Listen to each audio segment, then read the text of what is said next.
I noticed with my MotionBuilder workflow, I only had two characters in the scene. You know, a couple of stationary proto objects, and the file blossomed with all the mocap data up to a gig, and it would take like 5-10 minutes to load, even on this computer. This computer is running LJ 2011 Core i7 processor, so it's kind of sort of the latest and greatest with 12 gigs of memory, and yet it chokes on a gig file in MotionBuilder.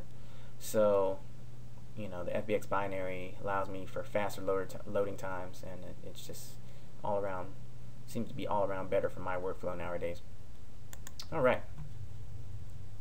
Allow degraded skinning and allow degraded scaling is on by default. If you try to turn these off, DAZ will tell you that FBX cannot support the DAZ Studio style skinning and scaling. So those are a must. Nothing we can do about those. The merge clothing into figure skeleton should probably be checked in most pipelines. This will allow you to get your clothes automatically skinned for you onto your figure, instead of having to go into your separate 3D application and skin them on yourself. Although in the case of something like maybe this dress or something a little bit more complicated, if you're an exceptional rigger, and I am not, it's one of those things that I'm definitely going to look into and then get a lot better, so I can release some really good tutorials on that process for you guys a little bit later. But for me, I definitely like to have my clothing on my figure skeleton automatically weighted by DAZ's excellent weighting for me. Without this checked, you'll get two skeletons, and it could be messy to animate without some constraints and some extra work.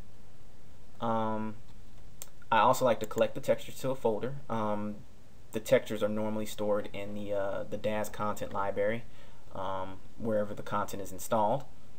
In my case, I've specially placed it on my F drive, my work drive. Just in case I reinstall DAZ, I like to have all my content back without having to reinstall all those applications. DAZ's installation process is also terrible for its content. There's like 5 installation files for like one piece of content. It makes no sense. This also allows you, of course, to be able to do some manipulation in Cinema 4D, which is always necessary when you export these files out. You're going to need to be able to find the materials that were used to compose this character's shaders, and you're going to need to manipulate them. I'll walk you through that workflow in just a couple of moments. Over here, you obviously want to export the figure, but you also may want to export the morphs. Took me a while to figure this one out. However, what DAZ does by default, for the most part, is it will bake in any morphs that you select. So, over here, we dialed up Hitomi, and we've got a basic Hitomi figure. And she's basically affecting Genesis and making Genesis look like her.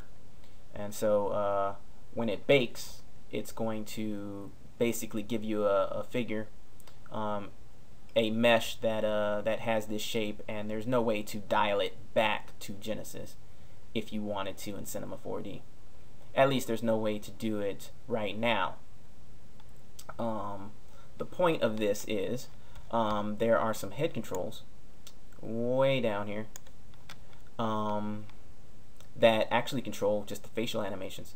DAZ does not export out a facial rig per se. It does export out a bone for the upper jaw and the lower jaw, and some tongue control, as well as a rotation of the eyes, but it doesn't export out all the necessary blend shapes and control rig information to drive the rest of the face with other programs in your pipeline, like Softimage or Breakle Pro Face or MotionBuilder or any other program that you might use to drive facial animation. However, if we export these morphs, we'll get a pose morph tag in Cinema that will give us the ability to blend between any of these facial morphs. like this head fear, where she'll her face will contort in fear. It allows to blend between the fear blend shape and the regular default look of her face. But in order to do that, as you can see, they're not used right now. We're gonna have to export the morph rules. Now, looking at these morphs, we can control what gets exported based on the name of these morphs. It's kind of like a wildcard thing. If you've done any classic Windows programming, or if you've done any wildcard sort of things in InDesign or Word, things like that. Basically, we can add a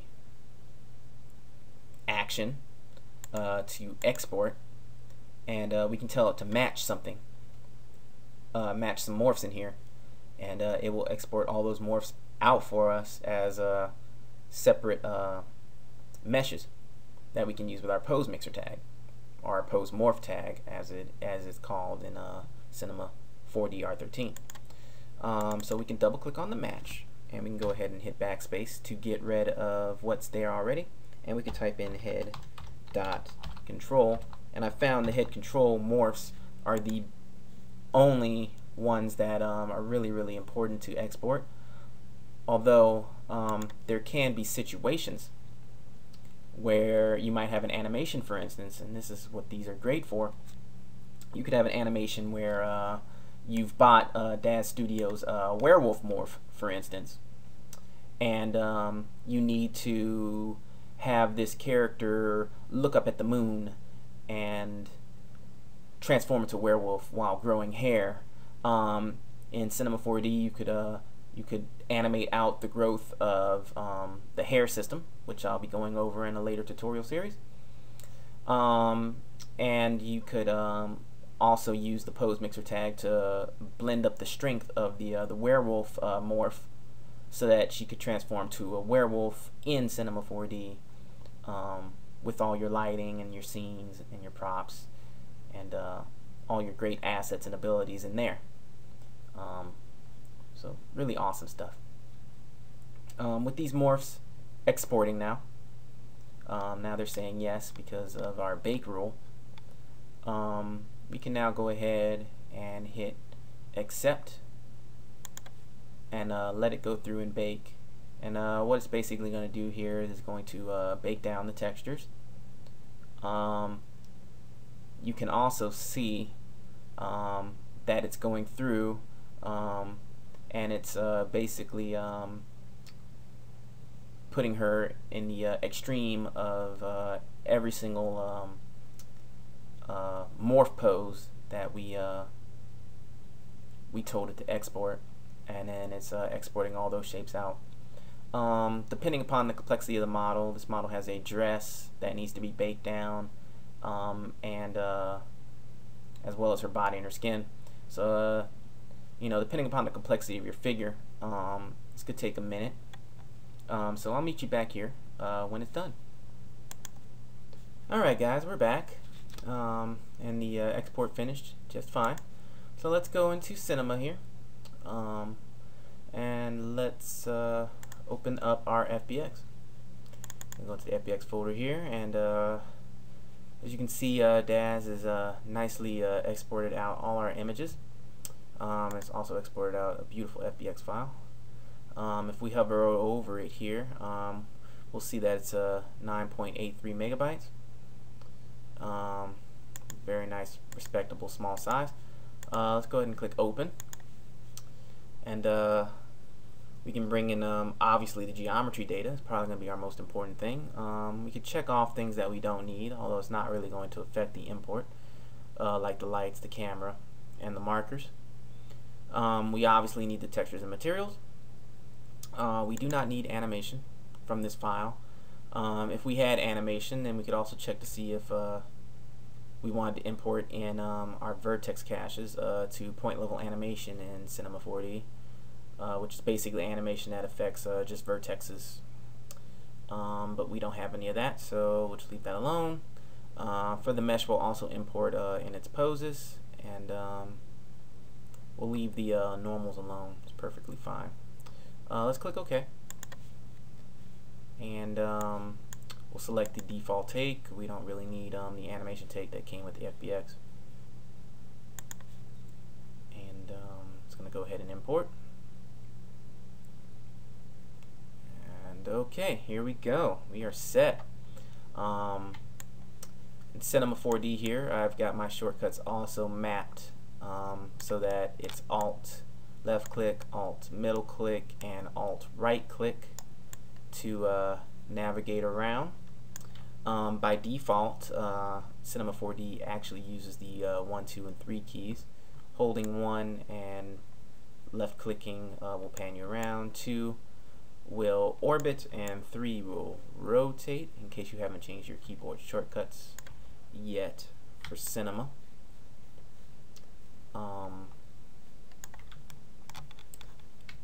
As I said before in the DAZ workflow, I really like the way Maya works, and I try to make sure all my programs work exactly the same, so as not to confuse myself so much. One of the things you'll notice is in Cinema 4D by default, it's highly possible your characters won't come in with Cinema 4D's Phong tag, and thus they won't get that smooth shading. In the case of this figure, it's actually completely unusable because there's a lot of settings we need to change.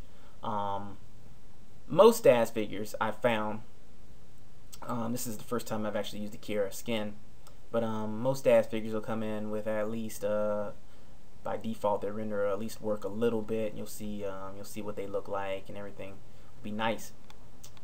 In this particular case, that doesn't appear to have happened. Let's go and drill down here. We've got our Genesis root node, and we've got our hip, which also includes our bones and our rigging systems here.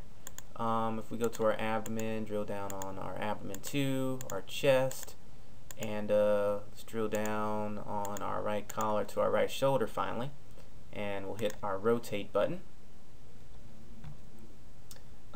Keep in mind that you can also use the E, R, and T keys to switch between your different modes. W for translate, E for rotation, and T for scale.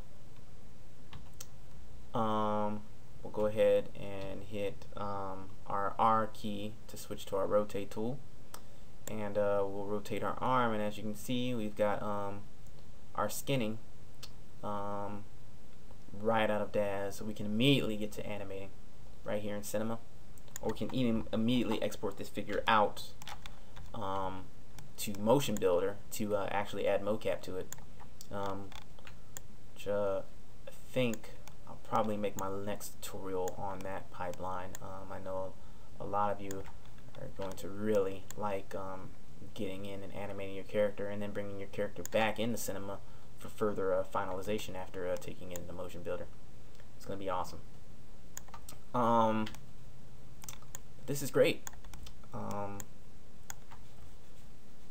Alright, so what we need to do first is obviously fix this figure up. Let's come in with some basic texturing, no subsurface scattering, no sheen,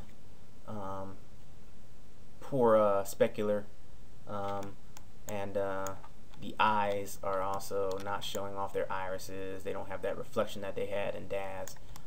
Everything's just looking all around terrible. She's got no eyelashes to speak of. Didn't even deign to import that texture in. So let's begin. This skin foot texture here, which is also mapped as one of the textures on her here, this one right here, actually affects her feet, and then you can come through these tags on her character, actually the Genesis shape, which you could rename to import DAZ _ mesh. I like to name it after my character with an underscore and then the actual